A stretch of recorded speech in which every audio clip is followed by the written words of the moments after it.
Il taggio è fantastico finché,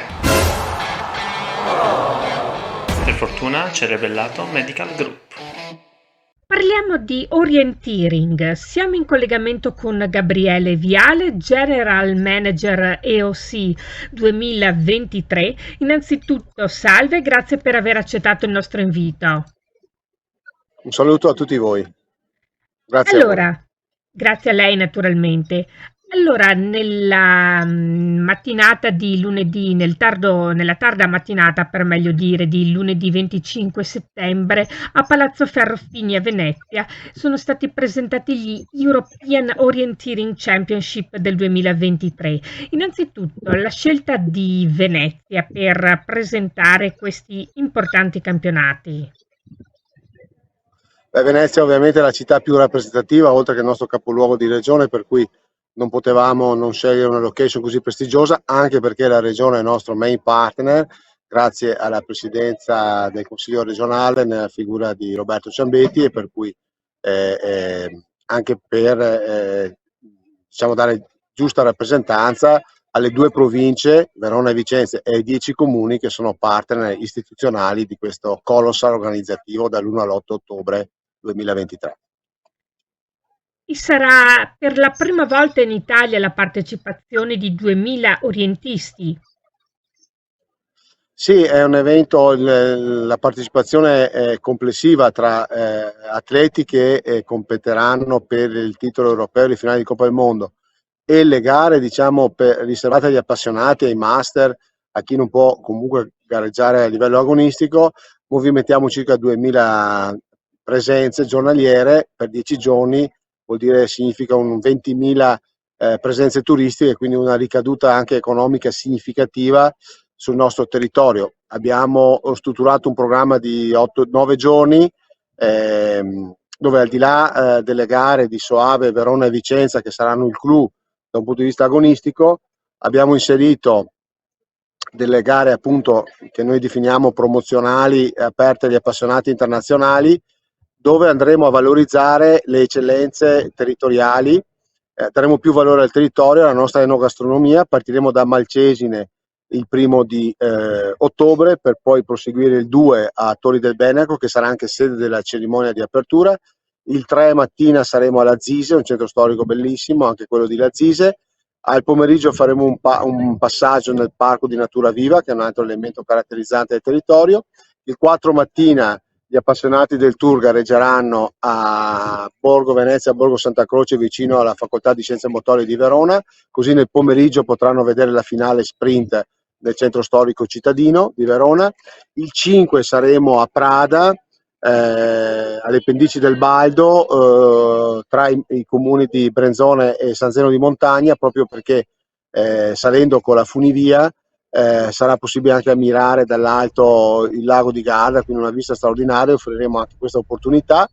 Il 6 saremo a Soave, un grande happening della staffetta per le nazioni, più la gara per gli appassionati sullo sfondo del castello straordinario, i vini del Soave, quindi daremo valorizzazione anche con una degustazione post gara, compresi i prosciutti e formaggi veronesi.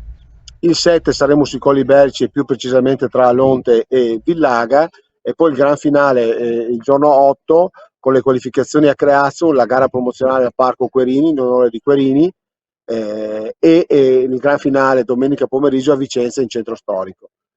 Abbiamo inserito anche il Querini perché con la via Querinissima da Aosta a Venezia lega in maniera significativa la Norvegia e quindi la Scandinavia con il Veneto. Indubbiamente. Per quanto riguarda l'aspetto prettamente sportivo, quali titoli saranno in palio che si contenderanno gli atleti elite di questa disciplina, l'orienteering appunto?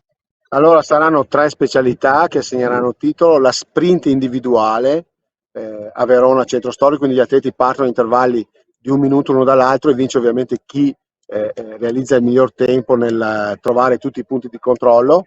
La staffetta per nazioni, che si svolge a 4, è una mixed relay, mista uomo-donna, 2 uomini e 2 donne, che si svolge a Soave, e poi la knockout, che è una formula inserita da qualche anno molto spettacolare, perché sono batterie di eliminazioni, quarti di finale, semifinali, fino alla finale che si correrà a 6 atleti in contemporanea. Questo è il format più spettacolare, che vedrà appunto l'assegnazione del titolo della Knockout Sprint. Si chiama Knockout Sprint. Quindi non solo sport, ma anche enogastronomia, bellezze del territorio. Sarà sicuramente molto interessante per promuovere anche le bellezze e le bontà del Veneto. Questo sicuramente, perché noi potremo passare dall'arte, voglio dire, sono tutte città d'arte, Verona, Vicenza, dall'Arena piuttosto che Piazza delle Erbe, Giulietta Romeo, eccetera, fino a Vicenza, diciamo, con le opere del Palladio, il Teatro Olimpico, Palazzo Chiericati, la Basilica Palladiana. Soave, che è un castello medievale straordinario, insomma, con le mura ancora ottimamente conservate, unitamente alle tipicità. Quindi voglio dire, a Vicenza avremo, grazie alla confraternita del baccalà e alla Proloco di Santrigo, un'area dedicata alla degustazione del baccalà. A Soave andremo appunto a valorizzare tutti i vini del consorzio di Soave e ciò che gravita attorno, diciamo, c'è anche il prosciutto di Soave, marchiato, e quindi in modo tale da unire con i formaggi veronesi, e su Verona punteremo al risotto all'amarone, insomma, quindi faremo conoscere anche queste peculiarità che sicuramente saranno apprezzate dai tanti scandinavi e fruitori del centro-nord Europa che saranno presenti quei giorni qui. Tra l'altro paesi nordici dove appunto sono molto valorizzati, oltre che l'Orientini, gli sport invernali, e non dimentichiamo che il Veneto e comunque Verona ospiterà la cerimonia di chiusura delle Olimpiadi invernali, e quindi ci sarà anche un pre-gemellaggio simbolico tra Nord Europa e il Veneto, pre-anticipo delle Olimpiadi. E non dimentichiamoci che gli atleti partecipanti, gli orientisti per meglio dire, provengono da ben 36 paesi diversi. Sì, 36 nazioni saranno presenti, e questo insomma è un risultato importante, un'ulteriore valorizzazione e rappresentanza internazionale di grande spessore. Chiarissimo. E dunque, per averci illustrato i prossimi campionati che si disputeranno appunto dal 1° all'8 ottobre, gli European Orienteering Championship del 2023, ringraziamo di cuore Gabriele Viale, General Manager EOC 2023, per essere stato con noi. Grazie a voi, grazie, un saluto sportivo.